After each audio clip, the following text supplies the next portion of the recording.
जय जिनेन्द्र। आज हम एनसीईआरटी 11th भारतीय अर्थव्यवस्था के विकास के अंतर्गत इस बात का अध्ययन करेंगे कि आयात प्रतिस्थापन से घरेलू उद्योगों का संरक्षण क्यों आवश्यक है। क्वेश्चन में आपसे पूछा गया है कि आयात प्रतिस्थापन जो है उससे घरेलू उद्योगों का संरक्षण किस प्रकार प्रदान किया जा सकता है।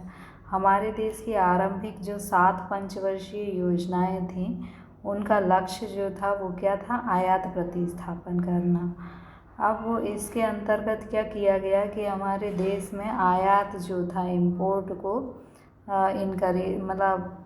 हतोत्साहित किया गया, डिस्करेज किया गया और कहा गया कि जिन वस्तुओं का हम डोमेस्टिक प्रोडक्शन कर सकते हैं, हमारे देश में ही उत्पादन कर सकते हैं, उन्हें हम विदेश से आयात ना करें। जैसे मान लीजिए कि एक कपड़ा है और वो कपड़ा अगर हम अपने देश में ही बना सकते हैं तो अब हम इस कपड़े का विदेश से जो है इंपोर्ट जो है वो ना करें।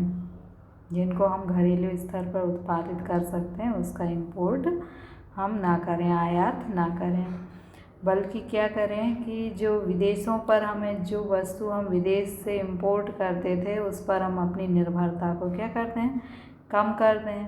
यानी अब हम विदेश से वस्तु ना मंगाएं।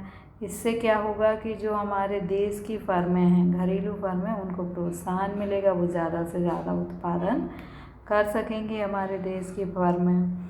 अब ये ज़्यादा उत्पादन करें, इसके लिए क्या आवश्यक है कि सरकार इन्हें वित्तीय प्रोत्साहन दे, लाइसेंसिंग प्रदान करे।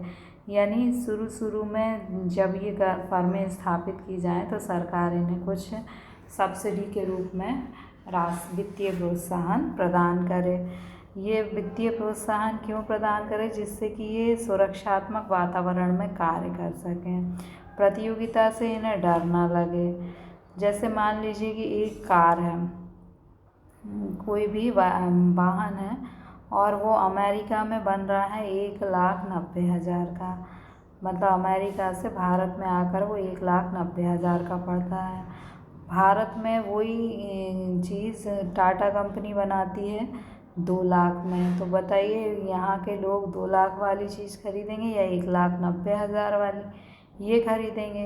तो अब सरकार क्या करेगी कि ये जो 1,90,000 की अमेरिका से कार आ रही है इस पर 20,000 रुपये टैक्स लगा देगी, तो इसकी कीमत हो जाएगी 2,10,000।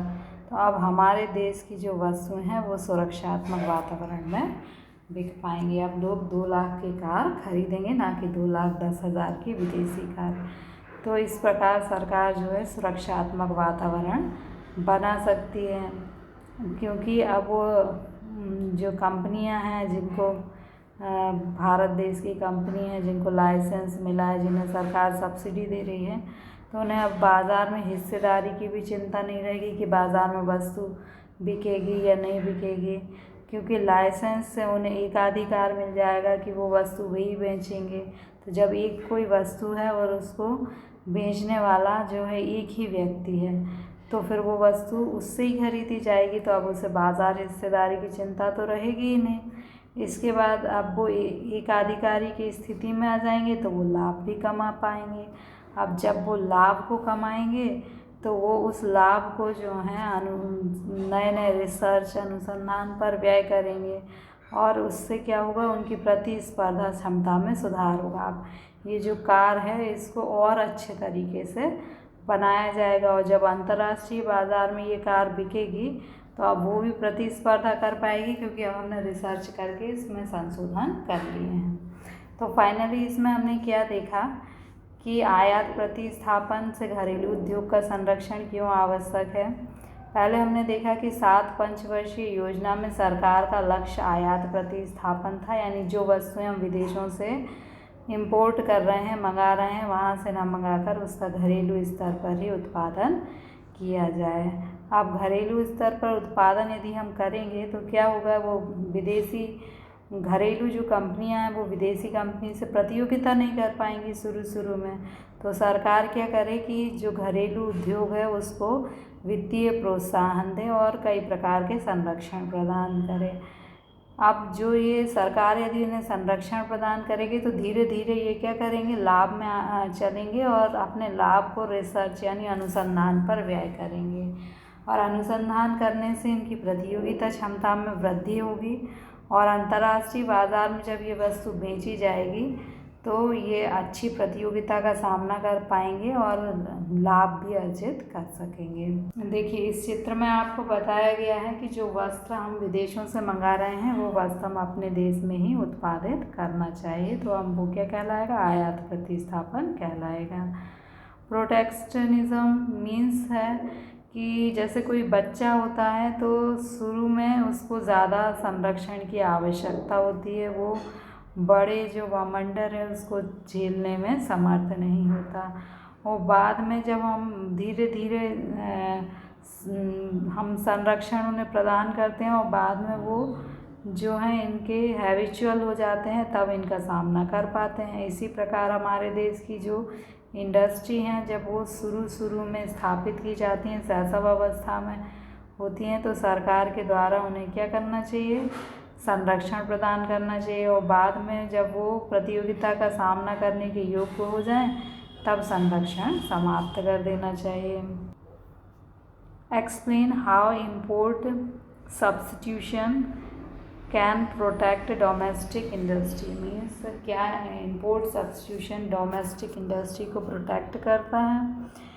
इन इनिशियल 7 5-year प्लान्स, जो 7 5-year प्लान बनाए गए थे उन इंडिया अडॉप्टेड इम्पोर्ट सब्स्टिट्यूशन, इसमें इम्पोर्ट सब्स्टिट्यूशन की स्ट्रेटजी जो है वो बनाए गए थे। विच इम्प्लीज इनकरेज ऑफ इम्पोर्ट, जिसके कारण डिस्करेज होता था इम्पोर्ट। किन चीज़ों का इम्पोर्ट डिस्करेज होता था, जिनको कि हम डोमेस्टिकली प्रोड्यूस कर सकते थे। इम्पोर्ट सब्स्टिट्यूशन की जो स्ट्रेटजी थी not only reduce economy dependence, इससे हमारी जो फॉरेन डिपेंडेंसी है गुड्स के लिए वो क्या हो जाएगी, कम हो जाएगी। But also provide imports of domestic firm, और जो हमारी डोमेस्टिक फर्म है और लेकिन उनको कुछ प्रोटेक्शन प्रदान करना ज़रूरी है।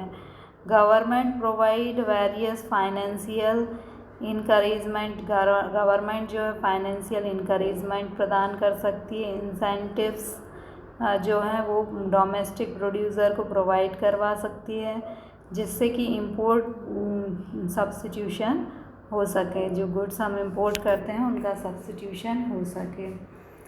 Would not allow domestic produce sustain but also enable them to grow as they enjoy the protective environment. तो जो प्रोटेक्टिव इन्वायरमेंट होगा उसमें वे ग्रो कर पाएंगी। दे नीड नॉट फियर, उन्हें डर की आवश्यकता नहीं है। फॉर एनी कॉम्पिटिशन से डर की आवश्यकता नहीं है। And also not to worry, उन्हें किसी भी प्रकार की चिंता की ज़रूरत नहीं है। अबाउट द मार्केट शेयर, कि बाज़ार में वस्तु बिकेगी या नहीं बिकेगी। As license given them monopoly, क्योंकि लाइसेंस से उन्हें मोनोपोली मिल गई है। Status in the domestic market में मोनोपोली मिल गई है। Being monopolist they earn more profit, monopoly के कारण वो ज़्यादा प्रॉफिट कमाएंगे।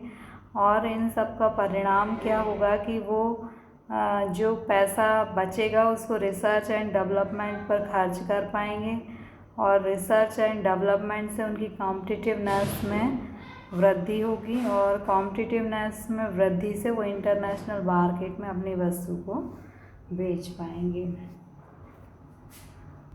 तो इस क्वेश्चन में आपसे पूछा गया है कि आयात प्रतिस्थापन क्यों ज़रूरी है। तो आयात प्रतिस्थापन इसलिए ज़रूरी है क्योंकि हम अपनी आत्मनिर्भरता जो है उससे दूसरे देशों पर जो निर्भरता है उसको ख़त्म कर पाएँ। Okay, thank you.